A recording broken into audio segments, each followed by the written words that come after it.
Hello, ladies and gentlemen. It's Modern Financial Show on IBM TV. My name is Sasha Star, and I would like to introduce guests of the program, our regular contributor, Peter Bennett, who is graduated from New York State University and is for many years professional on Wall Street. How are you doing today, Peter? Oh, good. How's everything, Sasha? Oh, good. Very interesting day on the market. And I think Nick Polivedo, founder of our network, is here. So let me introduce him in. I'm here. Nick, how are you? Surviving. It's just been a real busy day.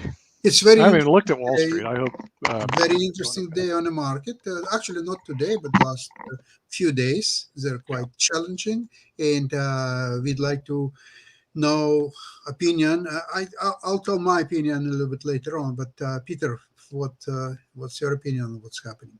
Well, it's always, when I say so many weeks, they focus on short-term issues rather than long-term issues. But, it makes sense in some sense. So, there's the interesting thing is the list of short-term issues is getting longer. And so that makes the market even more frightening, for people. You have COVID, but I'm not too worried about it now. First of all, interestingly, Merck just found a pill. They're proposing to get approval on a pill that would that's shown to reduce the effects by about 50% for most people for hospitalizations and illness. So, it's slowly going away. It'll take time, but then, the market is looking at China and Evergrande, although I think they're a little less afraid now, but their debt is 6% of Chinese GDP, and China has a lot of issues. So people are worried about that, the tech crackdown, everything like that. Then we have politics, which is front and center, of course. The potential for a debt crisis in terms of not raising the ceiling, and also the Democrats' tax proposals. And there is things to fear in that because they'll hurt the economy a lot. There was an article in Barron's that said that if they raised the rate on corporations to 25%, it would take 1 year of profits away. And they're talking about possibly higher. And so who knows what, hopefully Manchin and Sinema will hold the line and they'll come in with a real infrastructure bill rather than something that'll hurt more. And then now, and of course the fear of short-term, inflation or longer. And that leads to one of the interesting things, which is now that's added to my list because energy, I've been saying it for a while now, energy is the place to invest, but I have a list of things. Then you go, wait a minute, what's going on with energy? So today, WTI is at 77, Brent is at 81. China shut down their utilities this week because they didn't have enough energy. And what happened is now it's going to affect the supply chains potentially even more because now they had to close down manufacturing facilities because they had no power. So India has 4 days of coal now in reserve. They're running out of coal. Germany is perilously close in terms of running out of energy. I think it's natural gas mainly. Then you look at Goldman saying that there's a structural bull market in oil. They're expecting oil to be at 85 a barrel in 2023, but I think it could be much higher. U.S. inventories are now at similar levels to 2010 to 2014 when oil went over $100. So the U.S. inventories all over the world. So why is this happening? Well, first of all, if you tell energy companies, we're going to phase you out, we don't like your product, they're going to start acting accordingly. So you look at the players, the OPEC, you look at the producers. The producers are saying, you know what, we've been doing cyclical investment for years. The price goes up, we invest too much, we do too much exploration, the price crashes. It's been the nature of the oil business probably since it started. So, but now the oil companies are saying, wait a minute, if we're going to get phased out in 10 years, 20 years, and I don't think so, but I think it'll be more than 30, based on a lot of forecasts. But whatever it is, they're saying, you know what, we're going to be a little more conservative. We're not going to develop as much. We're going to start returning money to shareholders in the form of buybacks and dividends, which makes sense. Why would you invest in something if you think your business isn't going to be there in 30 years, potentially? So I think we're in for some trouble on energy, which is a long-term concern, and will raise prices, but that'll slow the economy, and that will make the Fed keep rates low. And so that leads into the second long-term thing, which is debt. And now I read in the last week or so that Social Security now is saying they're going to default in not default, but they won't have enough money in 2033 instead of 2034. So at that point, they'll have to get funded, but otherwise they would only be able to pay 75% more. And then the final crisis is the occupancy around the world office. Nobody even talks about that. But right now, all over the world is vacant office buildings, and employees who are saying that they'd rather work at home, and employers who are saying, okay, we'll let you work at home. There was a survey done of tech people, and more than half of the people said they would take over a $30,000 cut to work from home, and in finance and tech people. And New York City, which I just use as a proxy because it's over in Dallas, it's in San Francisco, very low office rates all over the world, from what I could tell. New York's occupancy, not their vacancy, their occupancy rate is now 28%.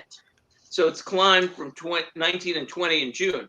But is it even going to hit 50%? I don't think so. And let's say it hits 50. What about the other 50% of vacant buildings in New York and all over the country? And what does that do to municipalities? It's going to be a shock, very likely. Yes, Nick, what's your opinion? What's happening in the markets right now? Well, the thing is, the markets don't like uncertainty.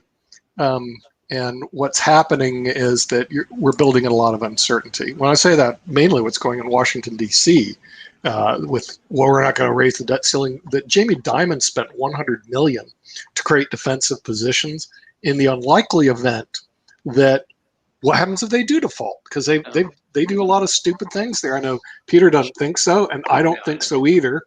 But we're talking about not a lot of really bright people. They're called politicians that are guided by emotion and being reelected. They're not financially with it. And so if they did do something like that, it would be a big chess blunder. Sasha, it's like they dropped their queen, but then what are you going to do? So it would be a disaster, Nick. It'll be a disaster. I took a defensive position, at least to the extent I manage. What? You know what? I read today that if they default, almost all the banks in the United States are going to immediately. Oh yeah, well, I looked at it. They hold treasuries. So I know it's a big okay, and like but the thing is, just on a scale of probabilities from 0 to 100%, you cannot assign it a 0%. No, you could be a 2% or a 3%. So you have a 2 or 3% built-in probability that a huge disaster takes place. I give it less than 1, though. Okay, give it less than 1. Okay, if you're giving less than 1, I think you're. If they did, and there's also the $1 trillion coin. right, the $1 trillion coin. Okay, but see, that's part of the uncertainty. Uncertainty number 2. This $3.5 trillion free fall spending, which I've listened to all the points. They're all political points. They don't make any sense, except it makes people feel good. Oh, I get free education. Oh, somebody's going to take care of my family. I get free family leave. Okay, matter of fact, it just sounds really great. I just don't have to work anymore. Isn't that wonderful? And the U.S. heads toward a Venezuelan economy, which, by the way, that was the big promises of the people in Venezuela. In other words, Right. government's going to come Oh, and yeah. take care of you. You don't have to do anything. And now look at their complete disaster. But there's that mentality that does exist on the Hill. And those are the same people that are making this decision of the debt ceiling. So I'm going like, wow, you have to factor that in. At least I do, Sasha. And remember, what's the number one rule of investors? Don't lose money. Okay. So I took a defensive position about a year ago. It's probably wrong, but I did anyway, even though I know it's like, according to Peter, less than a 1% chance. But then there's other opportunities. So I put it in the bank account again. But I like my new bank account called MPLX. Oh yeah, yeah. I did. I shifted a lot to them. Probably overweight MPLX. I looked at it and I'm going, this is really stupid. A very interesting thing happened That's what I did. I thought today's maybe this is stupid. earlier show on the what's the name of the morning show today? The World Edition. World Edition. Oh, so Yeah. it's still the same name. Okay, so the question was that there are a lot of young people who never seen correction or anything of that kind in Correct. their Good. lives. And so what they should do, they should, let's say they have small accounts, and should they be conservative, trying to do preservation of Yeah. capital strategies, or they should venture into all kinds of things, including crypto or maybe futures, commodities, or whatever stuff. And you know what? I was surprised. It's not my intent, of course, but I started to think about it, and my answer was that, you know what? Preservation of capital, there are two words. One is preservation, another one is capital. So you need capital in order to preserve it. Right. Now, if you don't have capital and you have a couple $1,000s here and there, you know what? You might as well venture into something, who knows what, the riskiest play of them all. Your chances to succeed maybe maybe 10%, maybe even less. Actually, I would take this couple $1,000s and go to casino. I think I was going to say, just put it on red or you black. have a fair chance there, but don't play long games. Make very short play, like Short play game, right. would do okay. Even baccarat. Well, when you're young, you can take more chances. Obviously. Exactly. You know, So you Totally good throw point. your money, But and the- in a few months you will put together another couple of thousand. right. But Blew it keep away, in mind that right, one more you know time. people have been told forever now, for decades, and it's true basically. If you ride out the short term, in the long run things go up because inflation works, towards a higher market, and the other danger is. Well, it's complicated. In the end, we're in a yield desert. I love that expression because even You're now right. you can get. So what do you do with your money is always the issue. That's You can the put it in problem. the bank, and get 0.6%. right. Not even 1%. You get 0.4%. I get at American Express, Right. or you can put it in a 10-year treasury and get 1.5%, which could be taxable if it's a taxable account, or 2% for 30 years. So there's not much incentive to do that. And I don't think the government is ever going to want to raise that. They're going to control it. And so we're probably in a yield desert for the rest of our lives. So then you say, well, maybe a dividend stock or, the market even in general, but especially I like dividend stocks as I like dividend they stocks too. outperform. But, it's very tricky. So I sold some of my MPLX this week just because it went up to 25% of my portfolio, and I'm going, that's a lot of risk. I protected a little bit with options, but so I brought it down to 20 and I took some profits, but it's a wonderful stock. As a matter of fact, in the dividend section, I was going to compare it to Exxon and show you, difference. But, but it's very hard to decide. And now I have 10% of my money in cash. And it's like, what am I going to do? Get 0.4% in Amex? Yeah, good. But what I'm actually doing. By the way, that's the real problem. I sold out, and I sold out, but in a day or two, I was back into MPLX because what am I going to do? Get 0.4%? And so I said it's worth the risk to gamble on MPLX. And then even if the stock did collapse, and I bought it again on the low, I go, this is really great. It's up now too. But if the stock did collapse and they could continue paying my dividend, I'm happy, Peter. Well, if it dropped to $10 a share, but I still get my dividend. Hey, look, I'm happy because I can't make money in the market. I have 20% in there. Yeah. I protected a bit of it with options, but very low options. But Right. basically, I'm saying, you know what? This is if it works out, and I think it will continue to pay dividends and even increase dividends over the years, then I get 10% for the rest of my life in income, and it's also tax sheltered. Well, I mean, I kept a certain I kept but certain other stocks, but I didn't. Oh yeah, me too. I got rid of a lot of stuff last week. But I did. You know what? I took your advice, Nick, a little bit. I pulled back a little bit on being aggressive, because you know what? If we're in an energy crunch now, people are going to be very afraid of that too, plus all the other fears. Right. And then if people are afraid even interest rates will go up, I don't think they will go up a lot. But the fear of inflation, the fear of interest rates might hurt tech and everything else. Yeah, but we got to settle in. What are they going to do? In other words, like Mr. Wonderful would say, what are you going to do on Shark Tank? Okay. We got to tell these people in Washington, D.C., what are you going to do? Are you going to do a 1 trillion, a 3.5 trillion? Are you gridlock and going to do nothing? What are you going to do? And see, the problem is, all the information I get is a bunch of scatterbrains. And then on top of it, you still have to deal with that debt ceiling, whether you like it or not. So Mr. Wonderful would sit there, what are you going to do? And unfortunately, when somebody tells me, what are you going to do? And we're talking about trillions of dollars, I go, I'm pulling back to a defensive position. Once you figure out what you want to do, then I'll know what I want to do. Yeah, and they'll probably Manchin will probably cave and come up a bit. He was saying 1.5, but that's why I heard 1.5. I heard a rumor that he might be willing to go to 1.9 or 2.2, which is a ton of money. It's money that we shouldn't be wasting. I mean, some of it has purposes, but in the end, it's just piling on the debt we already have. I know, I understand that. See, the thing is, and if you listen to these politicians, you listen to the media, they never give you the contraposition. It's always their position. Well, we believe in free education for all. We believe in family medical leave or family leave for all. We believe in whatever. We're going to give away free everything. And I'm going like, who's going to pay for this?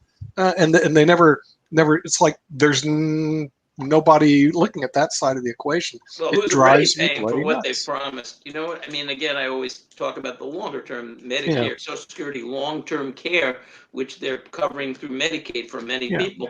The obligations are gigantic. I know that, not even thinking about it. Would be different, Peter. It would be different if you told me, well, the American government has a budget surplus or a balanced budget and has no debt and has decided to do this, but it's been mismanaged for so long.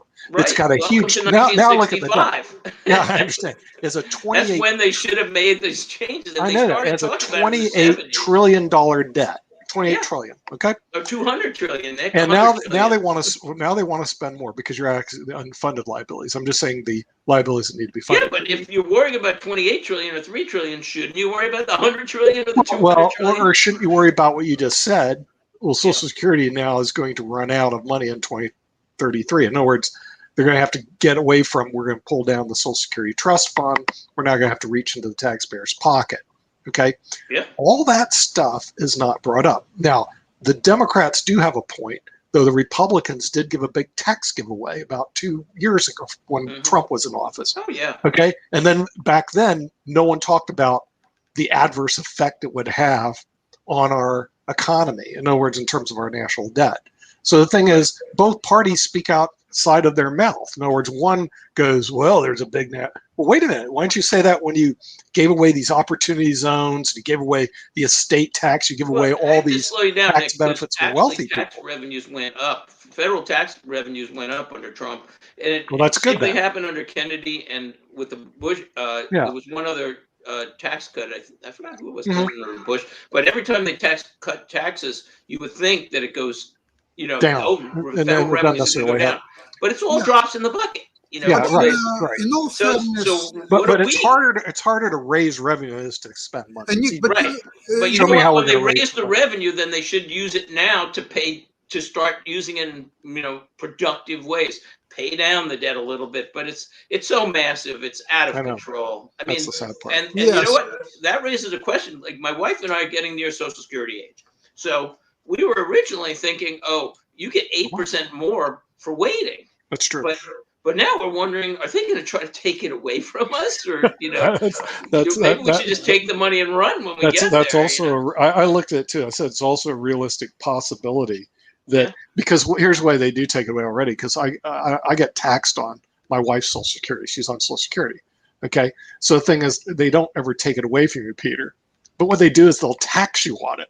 Okay, which in effect is the same thing. Well, it's already So taxed 85%. But I know, yeah, I know. and So you're right. They could make it 100%, and they could raise the rates on the Social Security. So yeah, that's right. And if rates are much higher, and if you have any other income, I have a small pension, whatever, and some investment income, then it could really put you in a high bracket. So maybe I should right. just take the money now. Yeah, because you see what'll happen is they go, since it's such a sacred cow, they'll never take it away from you. I But what don't they think will so. do is they'll tax it, so it'll go into your pocket and then go back to the federal government.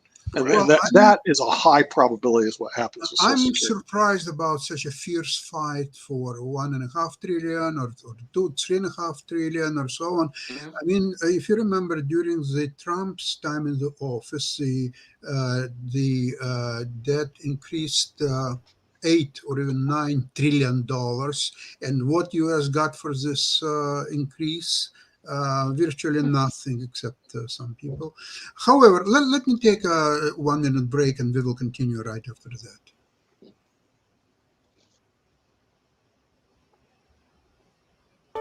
Nope.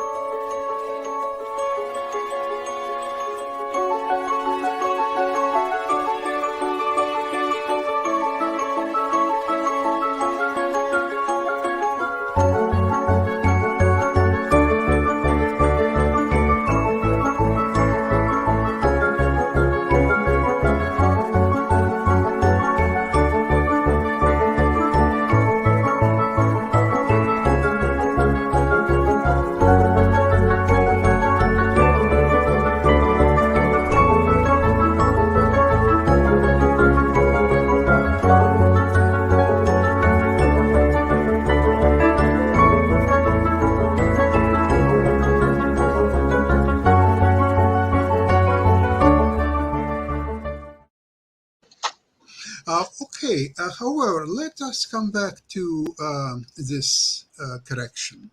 What makes this correction different from others?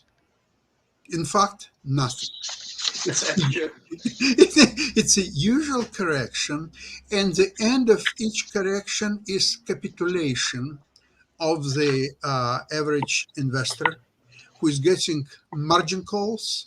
And before, corrections for longer, because by the time that you send the check has to clear through the bank account of the brokerage or so on. So it would take a week, 2 weeks sometimes, and so on. Now you get margin call. By tomorrow, 1 o'clock, you have to bring $25,000. Or if not, we are selling your account. You're liquidating and closing your account. Yeah, it creates pressure on the Great, margins. right. Absolutely. Exactly. What? So here's a practical thing. Talking about options, by the way. So I sold my Nvidia at a really nice profit, Sasha. I have to say it was the biggest profit I've ever taken. Really, I That's rolled great. them up and then rolled them up. But now it's not that I don't like Nvidia as a company, but I like KLAC more. And also I was just pulling back because I thought the tech might be threatened by these things. So and right now I'm waiting to sell Google puts because I still love Google, and I Yeah, was out of it's there. a very sound company. Yeah, I mean, I sold 2023 options on Microsoft, on KLAC, and I protected them at lower rates. But Google's the one I'm not in. So I said, you know what? Between KLAC, Google, and Nvidia's had a nice run up, and I had a nice profit. It was about 3.5% of my portfolio, and at that point, it wasn't that much in the option. Another 1% I could have had if I waited another 2 years. So I said, you know what? The market might pull back. Nick's been talking about it pulling back, and the possibility. But so here's the real question, because I'd like to get into Google. I thought of doing it today, but then I'm saying I'm nervous about the market and all these fears. So, I mean, the only question is this how long with the energy, with the Biden and the tax bills and all the other problems, the correction will end. But the question is, do we wait or do we just jump in? So for now, I decided this week not to increase my. Exactly. But how Yeah. long? 2 weeks, 3 Peter, weeks, a any month? meaningful move on the way up, provided the correction is finished. Obviously, it's not finished. See, for the stocks to go higher, they have to stop falling down, at least for a while. Right. So far, they're not stopping falling down. They continue.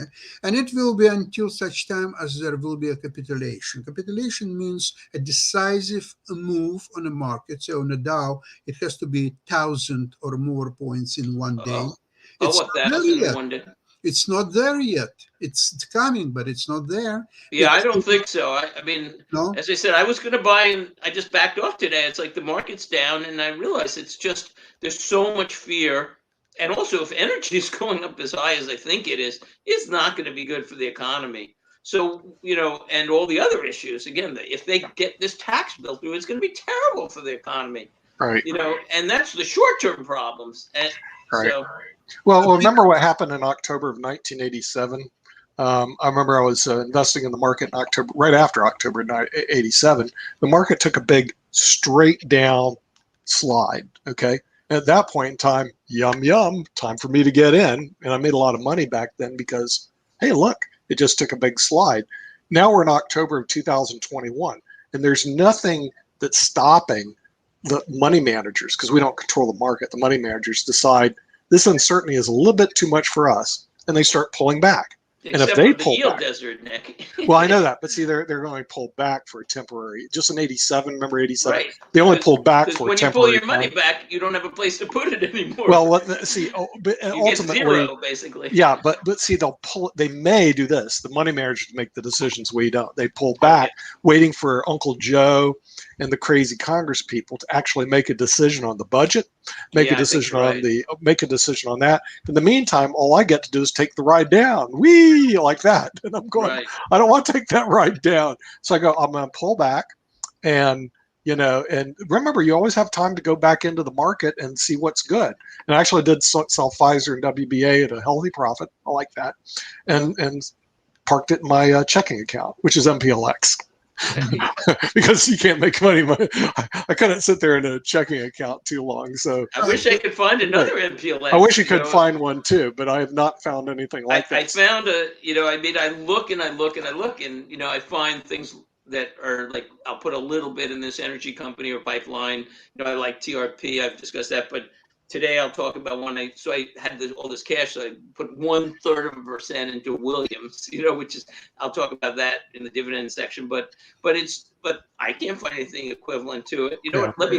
Let me do it now, because it's 128. And I dumped FireEye at a loss. I was going like, yeah. It was a loser, and the real thing, it could actually lose more. So I thought, actually, they changed their name. I know they changed to Mansadet, but it's very strange. Okay, very strange name. I know that it's Mansadet based on the guy who started the company, Mansadet guy. But the thing is, it's run by a crazy man. Now, crazy man can do really well. Crazy man could also toilet. I generally don't like to invest with crazy people. So I go, forget it, and Wall Street didn't either. So they pulled out. Unfortunately, I didn't see it coming ahead of time because I didn't have the information. He's going to sell off all his software just like that. Bang. Okay. And all of a sudden, right after you bought it, right? Right after I bought it. In other words, like, I'm like, are you serious? I'm buying into cybersecurity and half the company just left. I'm going like, that's why it's very hard to buy into stocks generally, because it's like buying a business. You are buying a business. I know you're buying a business. Look, if I was looking for, I got a fire in my eye on that one. If I was going to buy a business, a dry cleaner or a whatever, a real estate company, whatever I was looking at, I would do huge amount of due diligence. I mean, I would, go to the place. I'd look at their books. You could spend months working on just the decision of what industry to go into. But now, you can't spend quite that much time on stocks. But so I dig as far as I can in these stocks. But then you get to a point where there's just no more information. That's right. Right. So then, but that's where there's trade-offs. But that's why, or you diversify. I'm diversified, so it wasn't like I got super killed. But I don't like losing money. It's like Sasha's rule. I'm going, okay, I lost money. Do I recognize it now, or do I hold on and recognize more losses? And I looked at take your lumps, get out, go to MPLX. You'll get it all back within a year. Well, what Stay with percentage are you FireEye, in you may not MPLX, get it Nick? back. Nick, what percentage are you in MPLX? Well, see, here's the problem. I have some of my money's professionally managed. Okay. I don't know if Okay. you manage all yours, but a lot of my money is not managed by me. So it's only the part that I manage, which is actually a very small part. Oh, Thank so you, you because don't my have to money worry managers, anyway. my Yeah. money managers do very well. No, I And do my own. I'm trying to beat my money managers, but man, they're hard to beat. Oh, You really? know, Oh, that's I good. go, gosh, guys, I don't know how you do it, but thank you Well, very they much. could be doing it by taking more risk, Nick. Yeah, it could be. I don't know. All I do is I see my account keep going up, so why should I complain? And Well, that's their true. rates Yeah. of return right now, I believe, are beating me, and I'm going like, this is great. Well, they It's could like, be heavily into. They probably are heavily I don't into know. tech. But see, it's like playing chess. Do you put your hands with a grandmaster, or do you put your hands with yourself? Sometimes it's better Right. to say, give it to the grandmaster and let them play the game. Yeah. So No, you're Anyway, right. my reading of the market is very simple. There is no decisive move possible without FANG stocks, which we all know what they are. All right. Now, in order to move them higher, the fund managers, money makers, market makers, or so on, they need to accumulate that stock. How they can accumulate that stock?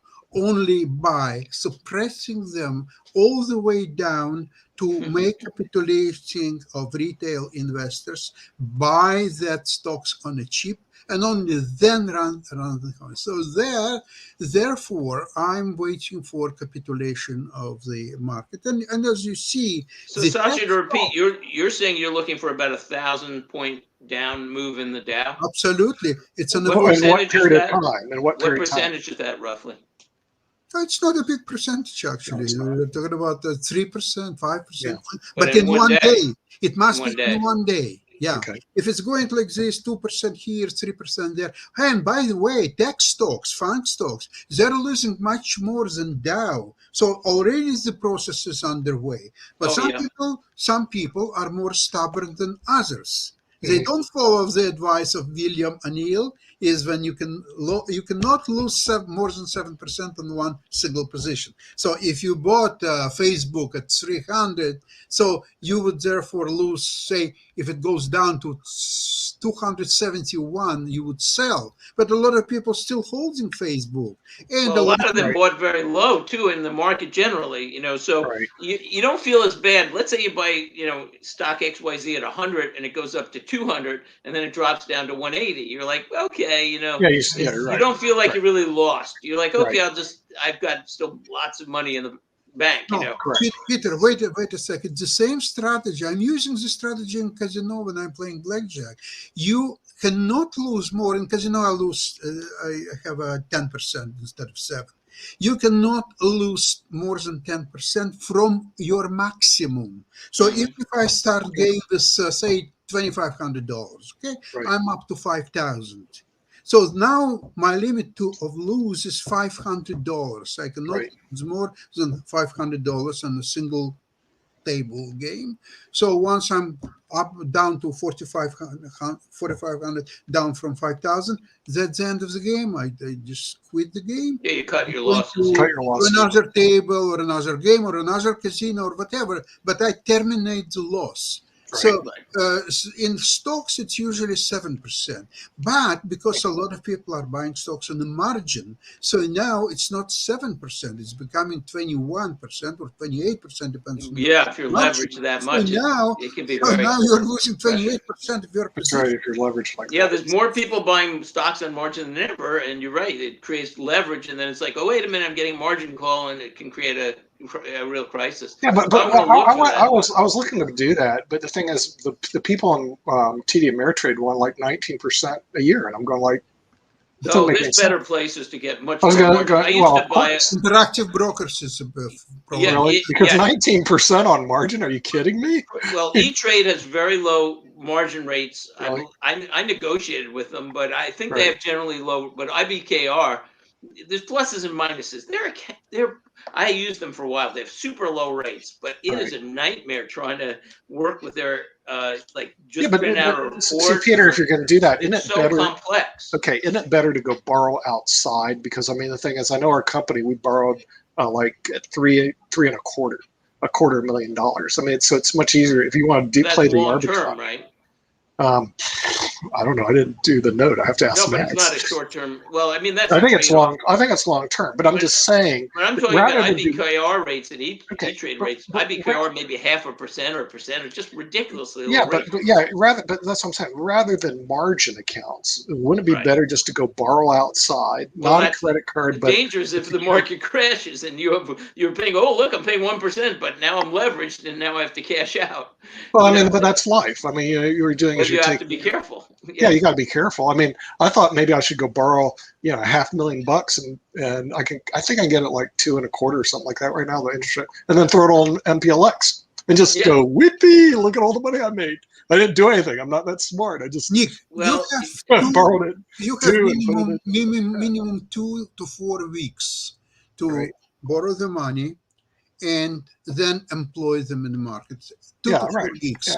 You have Well, let me window talk of- about MPLX a minute because we mentioned it a bunch of times, and also, No one knows what we're but talking first about. of all, I pull back from 25 to 20%, and I'm protecting half of it with options. And the reason is because there was a pipeline spill in I California, saw that. and it was a small company, but then I looked at the larger pipeline spills, and I have to put a few caveats here, but I see that some of the pipeline spills can run like $5 to $10 billion, and the market cap of MPLX was, I forgot, 26 billion. I'm going, wait a minute, if they really had a pipeline spill. Now that said, from what I could tell looking at their maps, I think, I'm not even sure, but it looks like they only have one pipeline out in the ocean. So I'm not worried about a land pipeline at all. I'm just worrying about ocean spills, because if it's on land, it's not that big a deal. But because they had one, and I'm going, I shouldn't be at 25% anyway. So here's a quick comparison. MPLX versus Exxon. First of all, MPLX is maybe 75, 80% natural gas. Exxon is maybe 44% oil and only 31% gas. This is based on old numbers I pulled up, but still on 12% downstream, in other words, gas stations, so which are also oil-based. But dividend, MPLX, the dividend on Exxon is 5.6%. MPLX is 9.4%.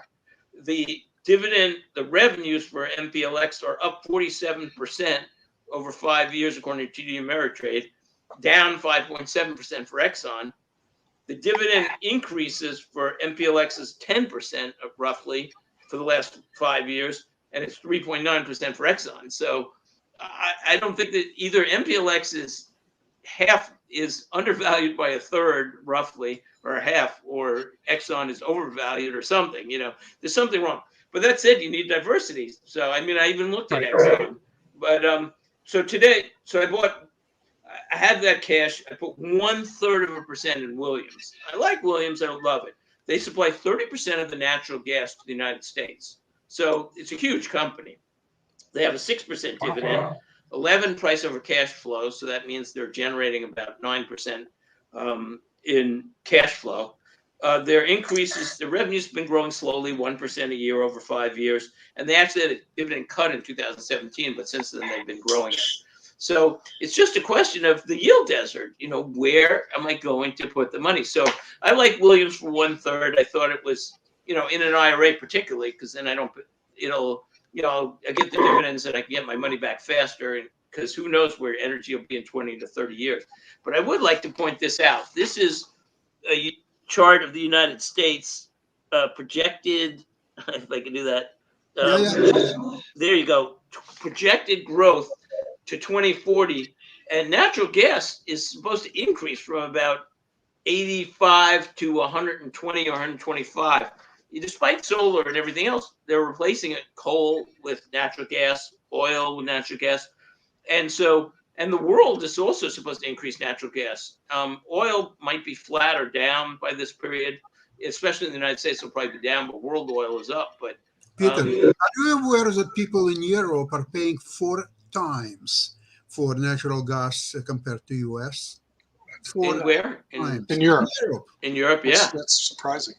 Yeah, that's, I guess, why LNG is good, because they could ship liquefied natural gas. Because they fully depend on Mr. Vladimir Putin. I know. Oil supplies, gas supplies, as well as oil, by the way. And it doesn't look pretty. at all. Yeah, that's probably why Biden approved it, by the way. Everybody, I mean, I fault Biden on 95% of the stuff he does, but they said, oh, why did you approve the natural gas in Europe? It's probably because Germany and everybody said we need it, Right. and they're even today, as I said, they're almost out of natural gas today. I mean, almost out, and India's almost out of coal today, and China ran out of energy. So, again, you say, okay, energy companies, we're going to phase you out over 10 or 20 years. They're not going to be doing exploration or, investment as much because they're saying, well, our business has a limited timeline. Plus, they might feel a little underappreciated being attacked every day. So it's like, all right, we'll just be a little more conservative, in terms of investing. But then the poor people of the world and a lot of people suffer. So it's a great time for Mr. Putin. So now he'll say, oh, wait a sec, you need natural gas. Oh, did you participate in sanctions against Russia three years ago? No way.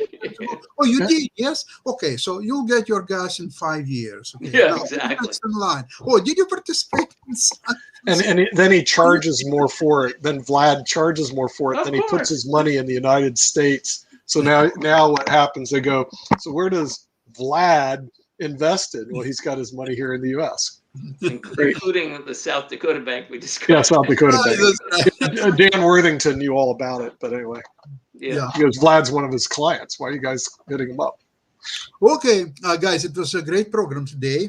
I'm thanks. looking forward to see you next week. And another 2 weeks from now, I think correction will be done and over. And prepare cash into maybe 4 weeks' time. Good advice. I think I'll wait to do anything else. Yeah. Okay. Thank you very much. It was IBM TV, Modern Investing with Sasha Star. Bye-bye. Bye.